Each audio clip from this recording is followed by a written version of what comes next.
Hello everyone, this is Ohio Dan again. I wanted to try a second attempt at a video that I made a few weeks ago now, several weeks ago now, about slippery slope arguments and what they are and why they're important to understand just with everyday political issues that you encounter on the news or anywhere else, and why it's important to understand the game being played to a large extent with this kind of argumentation and with arguments that really are based on actual precedent rather than just based on a fallacious slippery slope kind of thinking. And I know this may sound like it's out in left field as far as why it's important, but once you understand how the slippery slope argumentation, along with other arguments that can be fallacious, once you understand how it's packaged in today's media and with those who have political power today, I hope you can see why it's important to understand what they are and realize when this kind of tactic is either used to get you to believe in something that doesn't make sense or can be used to get you to abandon something that you hold as an opinion because you're convinced by people that it doesn't make sense when really it's a valid argument. So, what is a slippery slope argument? Well, with the source that I found here, which is, I think, a pretty good definition for it from my understanding, a slippery slope argument is any sort of opinion, any sort of position that says that the risk of implementing a seemingly modest and worthwhile decision now will increase the likelihood of a much broader and usually more harmful decision later. So, a slippery slope argument is fallacious. It is incorrect by its definition if you cannot find real world examples to back up your point. So, if you say that we were going to pass this law now and the result is going to be some huge catastrophe later, and there's no real reason to expect that to happen, you are exhibiting a slippery slope type of argument. In other words, you start down the slope and you end up all the way at the bottom. That's why it's called slippery slope, because essentially you make one move, you slip all the way down, and then you reach some sort of disaster or some sort of pinnacle of events, and you end up in a really negative situation. That is what a slippery slope argument is as a fallacy. Many views are criticized as representing the slippery slope fallacy, either for not having kind of a rational example that you can point to in the real world, or just being so far out there that people think that what you're saying can't happen.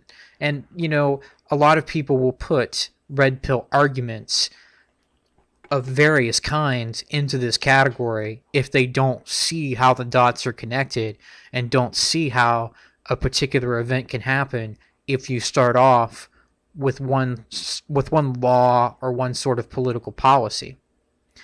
So I'm going to give some examples both ways regarding whether something constitutes a slippery slope argument versus an argument not really representing the slippery slope and instead being based in reality, or at least having the potential to be a realistic argument based on real world examples, based on actual precedent. The first example that I want to give is free speech. Now, free speech is under attack these days, particularly by the left, in my opinion. Well, I don't even think it's an opinion. It's mostly SJWs and people on the left that are challenging the idea that what they call hate speech should be permitted.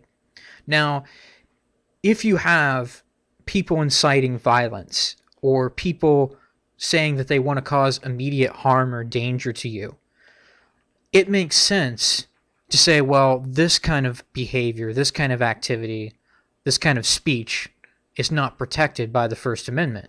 This isn't really free speech because you're not really saying anything. you are just inciting violence. On the first version of this video that I did, someone said that they classify that as a call to action rather than speech, and that seems like a pretty good standard to have.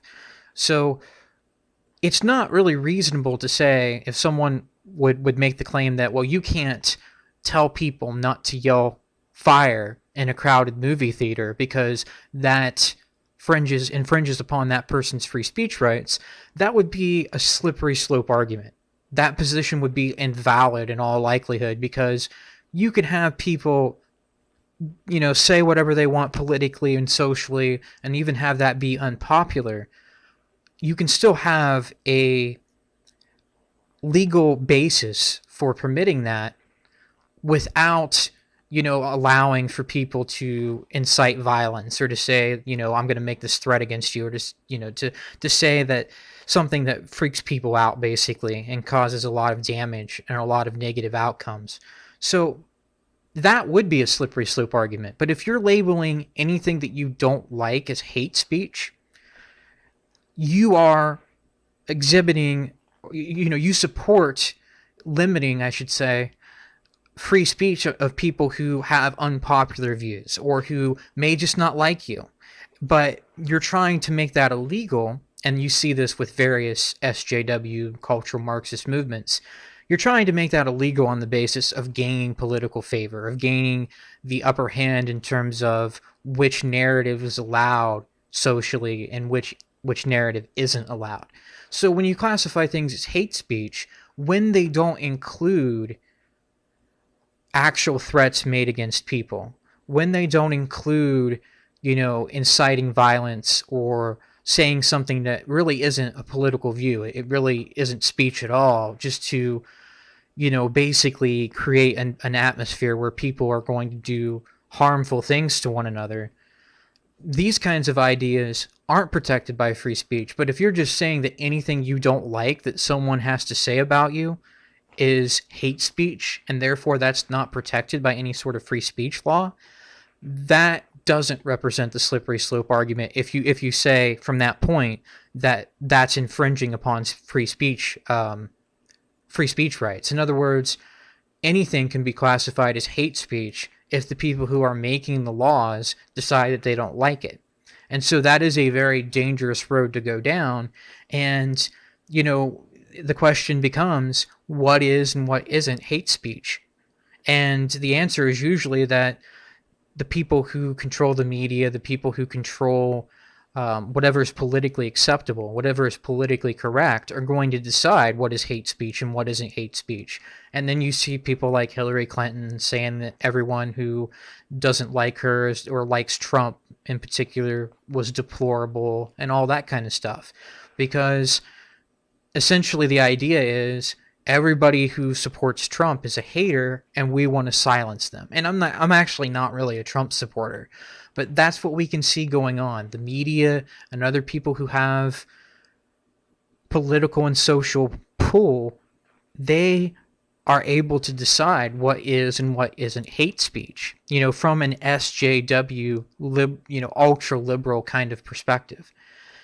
And so, this is a very dangerous precedent, and it's not based on the slippery slope fallacy. It's not based on saying, well, if you call this hate speech, then everything can be hate speech, because we don't like having our free speech rights infringed upon. It's a matter of actual real-world examples. If what you say can get you banned from somewhere, or, there are repercussions beyond just someone being able to not do business with you, then ultimately, your free speech rights are infringed upon because you are under threat for your life. You can fear for your safety when the government and when SJWs come after you on the basis of you saying something they don't like.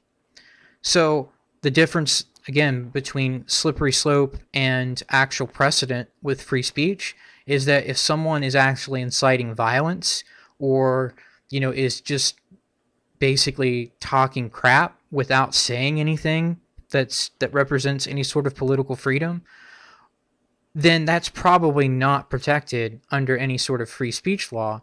But when you can label anything as hate speech, then that is a problem, and that does infringe on people's free speech rights. The second example I want to talk about of where the slippery slope can come into play one way or the other on a particular issue is gun control. Now, a lot of the laws that we have in the United States on gun control are nothing compared to a lot of the laws that are in Europe, where you basically have no right to bear arms whatsoever. But a lot of the arguments that you hear on either side, even in the United States, involve the idea of assault weapons, involve the idea of classifying certain weapons as illegal to buy while supposedly not infringing on the law-abiding citizens' right to bear arms, the right to defend themselves. So requiring background checks and things like prohibiting people who have actually done time in prison or who are certified as mentally ill, preventing them from having weapons, and just requiring people to go through a basic, criminal background check, that probably doesn't infringe on the right to bear arms, because the normal everyday person can tend to, they can still go out and buy a gun. They may have to wait a little bit for it to pass the background check. They may have to, be inconvenienced in that way. But as long as they don't have a criminal record, and as long as that person isn't certified as mentally ill or something along those lines, then that person shouldn't really have a problem with buying a gun for self-defense or for whatever other legal purpose that person wants to buy the gun for. However, trying to ban assault rifles and basically having policies that make it so restrictive to purchase a gun make it to where, yes, there is an actual infringement on the right to bear arms in many cases. And the assault weapons ban, of course, is just a proposal. It's just something that primarily Democrats would like to pass. But how are you going to decide what is an assault rifle? How are you going to decide, what is and what isn't some sort of weapon that a person can own? If it's a semi-automatic weapon, are you just going to ban all semi-automatic weapons? Or, what other classification system are you going to use? And I'm going to include a link to this video where John Stossel was trying to purchase a gun, and he wasn't able to because even though in theory he has the right to bear arms, he has the right to get a gun, the reality is that he couldn't do it. And the reality is that in these big cities like New York City, I'm sure LA, I'm sure just about any big city you can name, especially on the East Coast, I'm sure that the right to bear arms is very much restricted, and the only people who have guns probably do so illegally. So when someone says, hey, we can have background checks without infringing on the right to bear arms, that's probably correct. Someone who says that there can't be any restriction or any requirement for, looking into a person's criminal record or anything like that, that person's probably making a slippery slope argument if they say that, any sort of restriction on guns represents not being allowed to own guns at all. But then when you see these real world examples where people in bigger cities can't own guns, where you can pay hundreds of dollars to try to get a gun permit and be denied, when you see the government wanting to take people who are on the no-fly list, which is just an arbitrary list of people that the state creates, that our government creates, that includes supposedly bad people, but not necessarily people who have actually committed a crime. When you see that kind of thing going on, it's no longer a slippery slope argument to say that there is a threat of our right to bear arms being eroded away. When Democrats want to pass an assault rifle ban without there being any sort of clear definition for what is an assault rifle, that is very problematic. And it's problematic in the sense that it's going to infringe on people's rights to bear arms if any sort of gun could be considered an assault rifle. The third example I want to use to illustrate the difference between an actual fallacious argument that represents, the slippery slope idea versus an argument that's based on actual precedent is catcalling, street harassment that feminists want to pass laws against. Now, there are men who will pursue women beyond a reasonable point of rejection. There are men who don't know how to approach women or just don't care anymore. And, I can understand why that is to a large extent. But the reality is that even though there are men who will actually harass women, even though there are men who will actually cause women serious problems because they're attracted to them and they want to get laid, basically, that is only a small minority of men. And the reality is that if those men were attractive to these women, if those men had money, if the women wanted something from these guys or thought these guys could do something from them, then the same group of guys that are considered harassers, the same group of guys that are considered catcallers, they would be welcomed by these women. These women would respond, in kind with flirtatious advances. They would want these guys to like them because they can actually get something out of them. So the problem with a lot of these laws against so-called street harassment that threaten to fine men or even put them in jail, in some cases, I think it's mostly just fining men heavily. And there was an article, I think it was about Paris, where there's a proposal to enact a strict street harassment ban against men, obviously, and to fine men heavily who break this law, who decide that they're going to flirt with women. The problem with all of these laws, and this is the problem with a lot of feminist goals, of course, is that any sexual comment made in public can be considered street harassment if the woman disapproves of it. And men can't anticipate the acceptance or rejection of their advances. Now, again, I know there are men who are very crude, but there have been examples given, like if a man asks for a woman's phone number 3 or 4 times, then that's street harassment, and anything that involves the man saying, hey, you look good, that could be catcalling. How isn't it under a law that is completely subjective and completely based on what the woman is thinking at the time about the man who's trying to hit on her? So men can't anticipate what is or isn't acceptable, in some cases at least. And so men are just going to, if they're smart, the smarter men are just going to not deal with women in public anymore. They're not going to, and not just because of street harassment, but, this is just another reason. There's no reason for men in public to hit on women if they're going to be fined heavily if the woman decides that she doesn't like it. Or what, if some female cop sees it happen, and whether the woman says that she liked it or not, he gets fined by the cop anyway. It's like, it is completely subjective and completely out of control, the man who may do this, aside from the man just putting his head down, not saying anything to women to make sure that he's not harassing the woman in any particular way.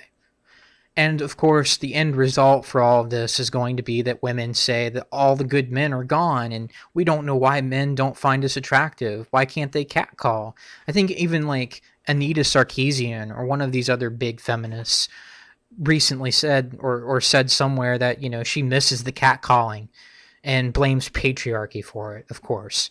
So, it's just a matter of, yeah, you could basically say that sexual harassment, if we were actually going to have specific criteria for what sexual harassment is and isn't, if a man actually goes up to a woman, hits on her, and then starts like putting his hands on her and trying to have sex with her in public, or trying to, do something sexual with her that she didn't want, or that there was no reasonable expectation that, that would be acceptable behavior, then yeah, that should be illegal. That should be sexual assault. Fine. That's not a slippery slope argument, or, to say that a law like that is going to be, by itself a reasonable law, but so if I would try to make that out to be um, the same as just men not being able to flirt and men not being able to, basically engage in their biological imperative, because men are always the ones that, initiate some sort of contact with the woman. That probably would be a slippery slope argument if I would say, well, any sort of sexual harassment law is going to lead to this because they're all against men, or men, can't do anything. But when you actually see street harassment laws being passed, when you actually realize that men, can't understand, or they can't anticipate what is completely subjective and in the woman's mind, then you have a situation where you don't have a slippery slope argument when you say that men should just not flirt with women anymore because they could get thrown in jail.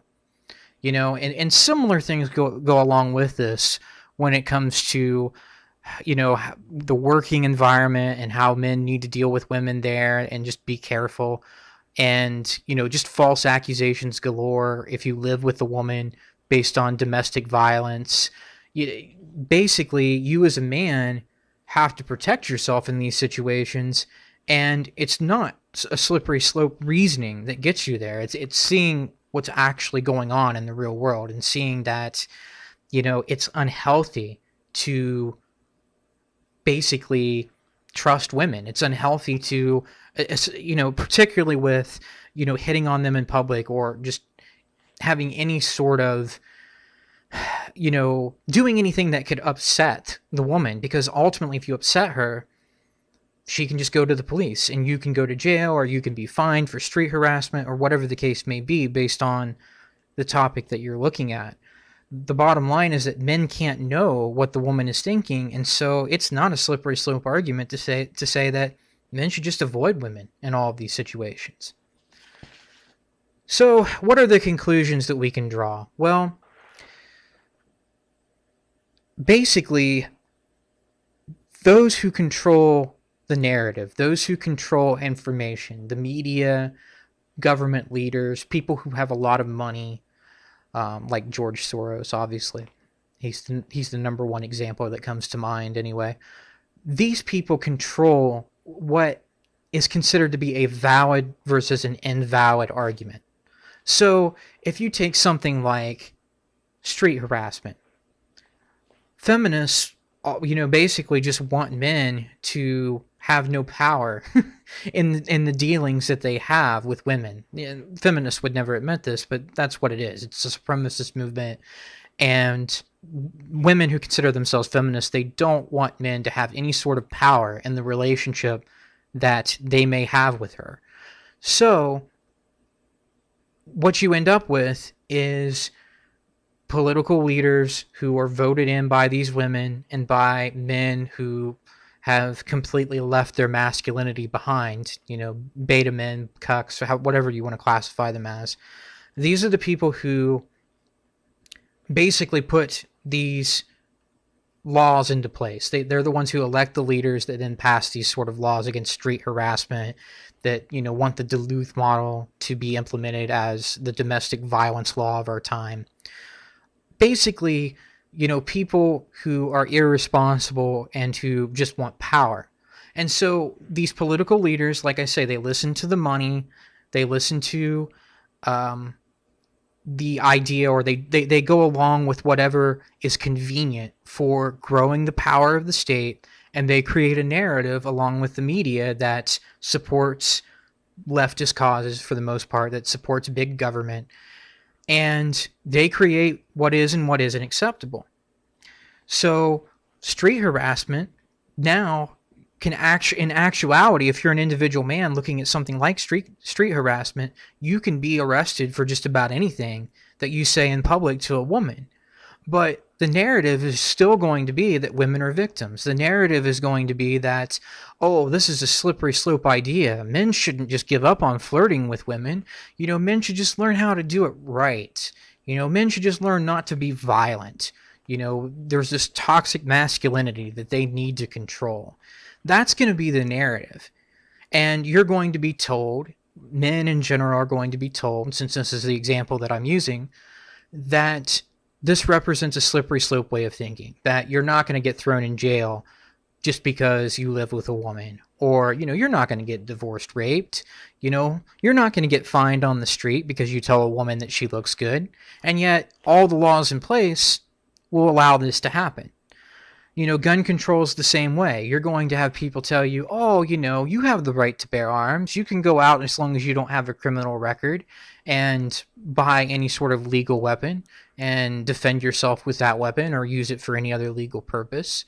But in reality, there are restrictions. And in reality, the Democrats in particular do want to have an assault weapons ban without even being able to define what an assault weapon is. So this is what you have going on. And in the last example, in the first presentation, I used same-sex marriage as an example. And a bunch of SJWs basically came in and decided that they were going to, post crazy things that were about same-sex marriage rather than about the whole point of this talk, which is slippery slope arguments and how people who control the narrative want you to get to thinking a certain way. Within a period of about 10 years, we went from having the majority of the people, at least in the United States, this example is particular to the US, we went from having a majority of people who were against gay marriage around 2005 or the early 2000s to having a strong majority of people 10 years later who were supporting gay marriage. Now, why is that? Well, the reason, as far as I'm concerned, is that people were told that if you don't support gay marriage, you're a bad person, you're a homophobe, your arguments represent the slippery slope, and, you're stupid because you don't agree with the leftist narrative that, Obama, basically gay people voted for Obama so that he would help support same-sex marriage, that the liberal media and that people who really control the flow of information for the most part, they wanted the law passed. They wanted the marriage laws changed. So now what we're left with, and this is regardless of whether you think gay people should be allowed to get married or not. So now, based on the Supreme Court's ruling, what we're left with is marriage is based on love. Marriage is based on how people feel. Marriage is based on this idea of equality, marriage equality. That's what it was called. So now that that's our system, now that that's the basis for what is and isn't marriage, who decides what love is? That's the next question. Who decides what is and what isn't equality? Because if, we need to have equality for gay people that the Supreme Court is enforcing on all the states. Some states had gay marriage, some states didn't, but all states are now required to allow for same-sex couples to get married if they want to. Okay, that's allowed based on love is love. So why isn't anything else allowed, essentially? Why is it that people can't marry more than one person based on love is love and marriage equality? Why isn't it that people who are related to one another can't get married? If they say they love each other and they're adults, why is it that we're against that now? And of course, there are obvious answers to that, but those answers aren't based on the actual legal precedent that we have now, that marriage is just based on love. And so now what we basically have is anything could be considered marriage if two people or multiple people consider themselves to be in love and demand so-called marriage equality. So if this is the basis for what an institution like marriage is, and like I mentioned in the other video, the other version of this that I took down, I don't care about marriage anymore. I consider myself MGTOW, and I know that in today's society, I'm never going to get married. So to be honest with you, I don't really have a stake in the game. I don't really care what happens to the institution of marriage now unless we're going to make it a worthwhile, amicable deal for men. But since that's not going to happen, given our structure in society, given the way things are with the family law courts and no-fault divorce and all of these other elements, the reality is I don't really have a stake in it, and I don't really care. But, how is the situation not just a free-for-all? How is it not just anything can be called marriage now if two people say that they love one another? And another question, and a lot of people don't want to hear this, but how old do you have to be in love? At least, theoretically, if you're going to form these laws and have the basis be love, how old do you have to be for that? Because I see a lot of adults who don't know what love is, and many MGTOW content creators have said that men and women don't even love in the same way. And I made some videos about this as well. Love is love until she decides she loves somebody else. So if everything is based on love in terms of the institution or what's left of the institution of marriage, which again, I don't really care about at this point, then who is to decide what love and what love isn't? And yet most people, like I just started off saying, went from not supporting gay marriage to supporting gay marriage within about 10 years.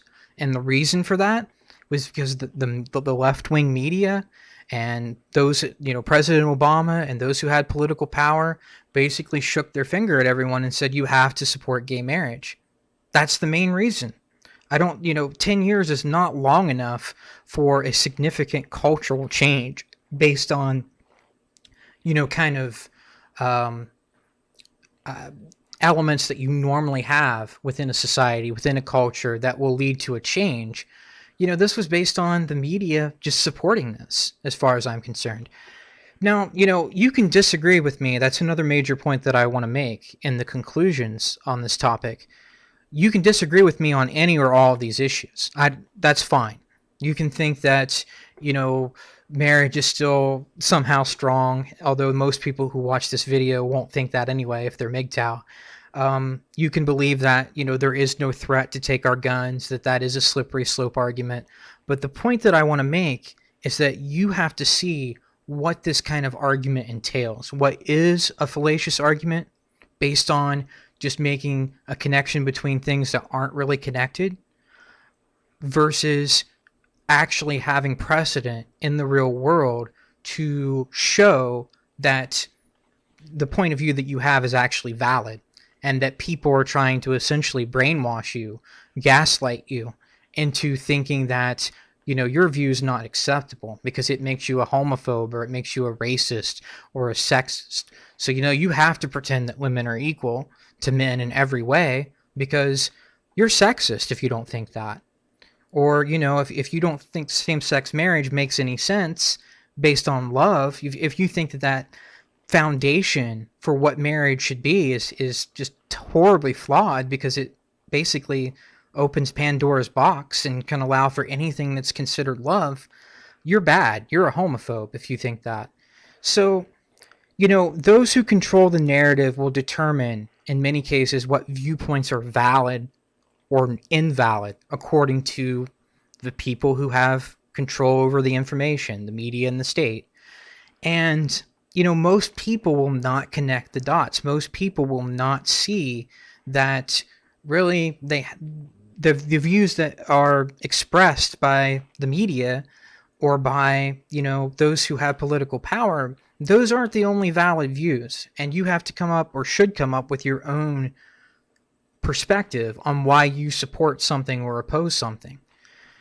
So, the bottom line is that the reason why all of this is so important is because those who are in the media now and those who, are playing the political games, whether you're talking about Hillary Clinton or Trump or CNN and Fox News, it's mostly controlled by the liberals because they have most of the power over the information. That's another point that was made in the first version of this video, and it was a valid point that someone made that, the right is just as crazy as the left. Well, I don't think so, because the right can't be as crazy as the left, because the left can basically push its agenda through a media that is very liberal, a mass media, mainstream media that's very liberal, except for Fox News, and, I'm sure there are other examples. But in most cases, it is a very liberal, pro-SJW narrative in any case, and on any social issue just about, that is being expressed, that is being basically shoved down people's throats, and people don't understand to a large degree what's going on. And that's why this kind of thing is really important. A lot of people who watch my videos are already red pilled in some areas. They understand that, the social narrative on various things can be deceptive. It can be a lie, or it can at least be partially untrue. And that's basically what I'm saying, is that you've got to watch for things like the slippery slope arguments. Does your point of view have a basis in reality? Does your point of view have real world examples to back it up? Is there actual precedent for saying that, we might have stricter gun control and people might not have the freedom to bear arms? Does something like the idea of hate speech and just labeling things that certain people say as hate speech, even when those things don't necessarily hurt anybody, is that, an infringement on First Amendment rights? Or is the media going to convince you that, oh no, it's just bad people that say things that, none of us should like, that say racist things, quote unquote racist, that say sexist things that, we want to silence. And then you see basically people not being allowed to have dissenting political views to the narrative that is expressed by primarily the far left in our society today. So that is why this kind of issue is really important. Connecting the dots, making up your own mind for what, represents the actual legal and social environment that we're in versus a slippery slope fallacy, and coming to conclusions that are based on your thinking rather than letting people change your mind because they call you names or they tell you that your view is invalid based on just not wanting you to have that view anymore, and based on essentially trying to gaslight you into believing what the people who have political and cultural power want you to believe.